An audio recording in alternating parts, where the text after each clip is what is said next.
देखिए फैक्ट्री में मैगी कैसे बनती है। आधी रात में लगने वाली भूख हो या फिर जेब खाली हो, लेकिन कुछ चटपटा खाने का मन करे तो इन सारी कंडीशंस में सिर्फ एक ही चीज याद आती है और वो है मैगी।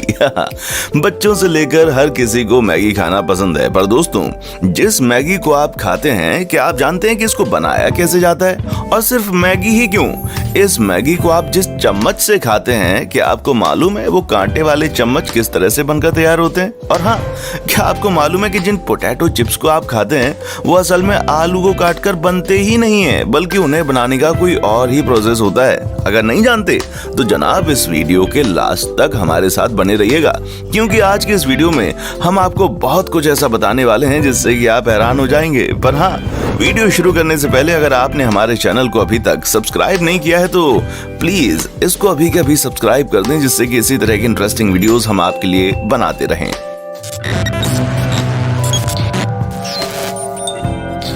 Candy bar.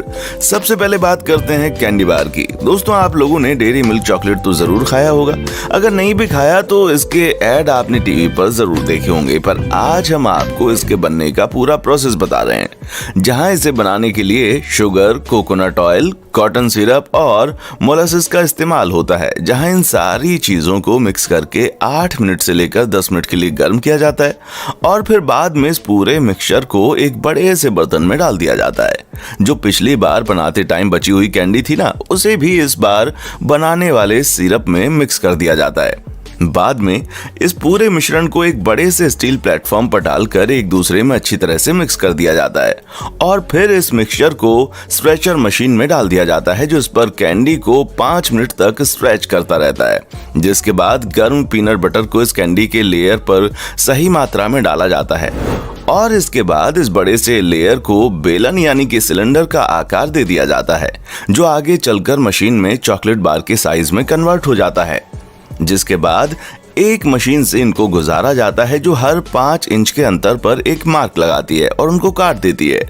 बाद में इन बार्स को कन्वेयर बेल्ट की मदद से हॉट चॉकलेट के नीचे ले जाया जाता है और फिर पैकिंग वाली मशीन इन्हें एक एक करके प्लास्टिक के रैपर में पैक कर देती है। मैगी। अब बात करते हैं उस मैगी की जिसे शायद ही किसी ने ना खाया हो। हाँ, कंपनी वाले इसे 2 मिनट में बनाने का दावा तो करते हैं, पर आप और हम जानते हैं कि क्या आपने कभी 2 मिनट में मैगी बनाई है? आपका जवाब आप हमें कमेंट करके जरूर बताइएगा। हाँ, खैर ये तो हुई मैगी को पकाने की बात, लेकिन क्या आपको मालूम है कि नूडल्स को फैक्ट्री से लेकर आपके किचन तक पहुंचने में किन किन रास्तों से गुजरना होता है? जहां सबसे पहले आटा, मैदा, पानी और उसके साथ ही कई सारे केमिकल्स को एक साथ मिक्स किया जाता है और फिर इस मिक्सचर को एक चेम्बर में डालकर अच्छी तरह से गूंद लिया जाता है। दोस्तों यहाँ पर इस बात का खास ख्याल रखा जाता है कि आटा गलती से भी गीला ना हो जाए और उसके बाद गूंदे हुए आटे को 2 बेलन के बीच से गुजारा जाता है, जिससे इस आटे की जिगजैग शेप की शीट तैयार हो जाती है और इस आटे की शीट को और भी कई बेलनी यानी कि कंप्रेशर मशीन से होकर गुजारा जाता है, ताकि ये आटे की शीट और भी ज्यादा पतली हो जाए। जिसके बाद इस मशीन के आखिर में इस परत को कटर के जरिए नूडल्स के शेप में पतला पतला काट दिया जाता है और फिर कन्वेयर बेल्ट के जरिए इन नूडल्स को आगे दूसरी मशीन में शेप कट करके डाल देते हैं। जैसा कि आप देख ही रहे हैं, ये सभी नूडल्स कट कर मशीन से निकलते हुए आ रहे हैं और फिर इनके सही शेप में कटने के बाद इन्हें प्लास्टिक में पैक करके आपके घरों तक पहुंचाने के लिए भेज दिया जाता है। फॉर्क। मैगी को बनाते हुए तो आपने देख लिया, अब जरा उसे खाने वाले चम्मच को फैक्ट्री मेकिंग प्रोसेस भी देख लीजिए। जी हाँ, सबसे पहले हम एक बड़ी सी मशीन द्वारा स्टील के प्लेट्स को एक ही आकार में कटते हुए देख रहे हैं।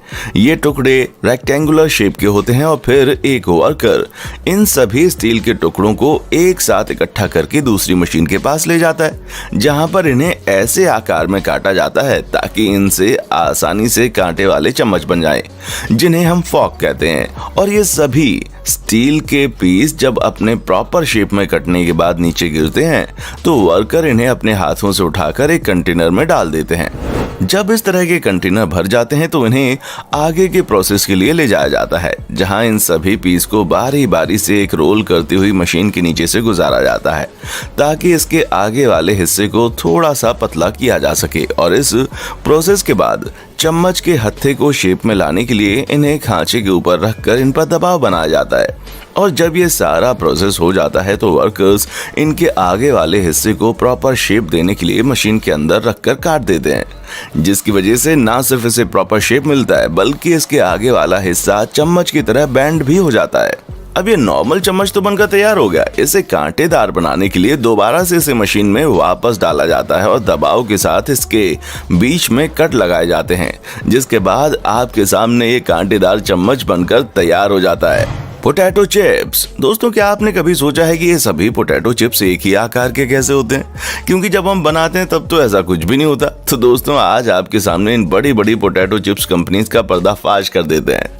असल में दोस्तों, ये आलू का इस्तेमाल न करके पोटैटो स्टार्च का इस्तेमाल करते हैं, जहां ये पोटैटो स्टार्च आलू को उबालकर और फिर उसे पीस कर बनाया जाता है और फिर परफेक्ट चिप्स को बनाने के लिए ये लोग इसमें पानी मिक्स कर देते हैं, जहां कन्वेयर बेल्ट के जरिए इसे दूसरे प्लेटफॉर्म पर ले जाया जाता है।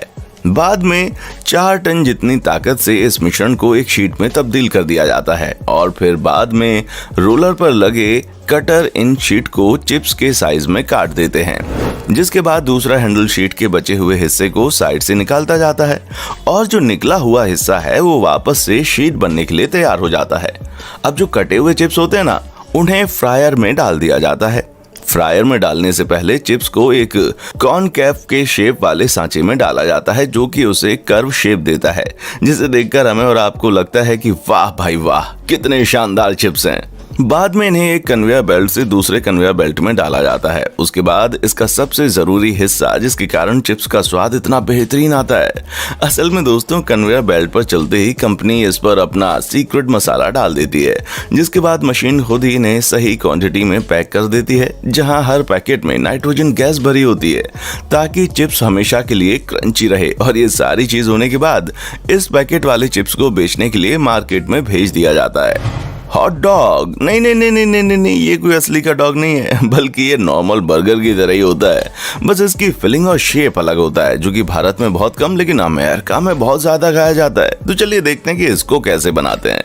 दोस्तों, सबसे पहले कच्चे मांस को एक ग्राइंडर में डाला जाता है, जो उसे एक सांचे में बाहर की तरफ पुश करता है। बाद में इसमें नमक, ग्राउंड नट और आटे जैसी चीजें मिलाई जाती हैं। उसके बाद इसमें पानी मिलाया जाता है ताकि ये कड़क ना हो जाए और ठीक उसी टाइम कॉर्न सिरप को भी मिला दिया जाता है ताकि ये एक डाइल्यूट पेस्ट में तैयार हो जाए और फिर बाद में इसे मशीन से गुजारा जाता है, जो उस पेस्ट को प्लास्टिक के थैलों में पैक करके हर 5 इंच पर मोड़कर भेज देती है। दोस्तों, ये पूरा प्रोसेस इतना फास्ट होता है ना कि ये मशीन एक साथ हजारों हॉट डॉग बनाकर तैयार कर देती है। बाद में इन बड़े बड़े हॉट डॉग की लेयर को बड़ी सी मशीन में डाला जाता है ताकि इन्हें गर्म पानी से धोया जा सके। धुलने के बाद इन्हें ओवन में पकाया जाता है, जिसके बाद इस प्लास्टिक कवर को निकाल दिया जाता है और फिर इन्हें अच्छी तरह से पैक करके आगे भेज दिया जाता है। तो दोस्तों, आज के लिए बस इतना ही। उम्मीद है आपको हमारी ये वीडियो बहुत पसंद आई होगी। अगर हाँ, तो इसी तरह की शानदार वीडियोस को लगातार देखते रहने के लिए हमारे चैनल फैक्ट मंत्रा को अभी के अभी सब्सक्राइब करें। देखने के लिए शुक्रिया। दोस्तों, आपको स्क्रीन पर 2 और वीडियोस दिखाई दे रही हैं, जिसे देखने के लिए स्क्रीन पर क्लिक करें।